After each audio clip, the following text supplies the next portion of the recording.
খাগড়াছড়িতে school শিক্ষার্থী ধর্ষণের ঘটনায় জড়িতদের গ্রেফতার দাবিতে ফের সড়ক অবরোধ করেছে জম্মু ছাত্র জনতা নামে একটি সংগঠন।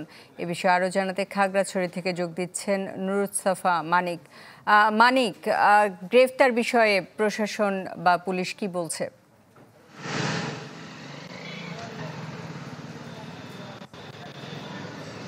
সুস্মিতা, গেল মঙ্গলবার রাতে খাগড়াছড়ি সদরের চিঙ্গিনালা নামের এলাকায় কিন্তু এক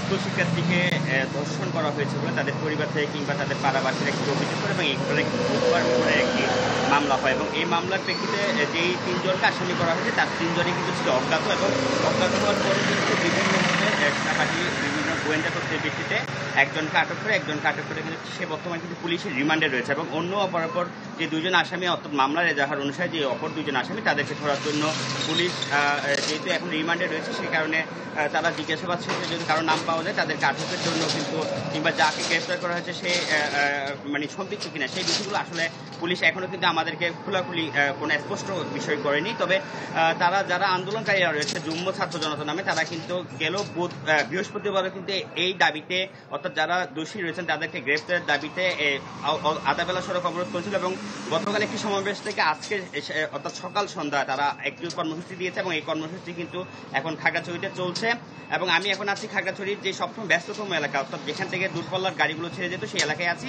সেখানে কিন্তু একদম যেহেতু গাড়ি নেই, গাড়ি চলছে না, সেখানে একদম ফাঁকা এবং শহরের বিভিন্ন প্রবেশ মুখগুলোতে অথবা জেলার যে প্রবেশ মুখ রামগড়, মানিকছড়ি কিংবা ডিগিনালা সেখানে কিন্তু যারা সমর্থক যারা রয়েছে এবং সাজেকে যেসব পর্যটকরা আছেন তারা কিন্তু নিরাপত্তা পাহাড়ে তারা ফিরে এসেছেন এবং পর্যটকরা এখানে নিরাপদ আছে বলে জানিয়েছেন আইন শৃঙ্খলা বাহিনী। এই ছিল আমার কাছে অবরোধ নিয়ে খবরাখবর। সুস্মিতা। মানিক, আপনাকে ধন্যবাদ। খাগড়াছড়ি থেকে আমাদের সাথে যুক্ত হয়েছিলেন নুরুত্সাফা মানিক।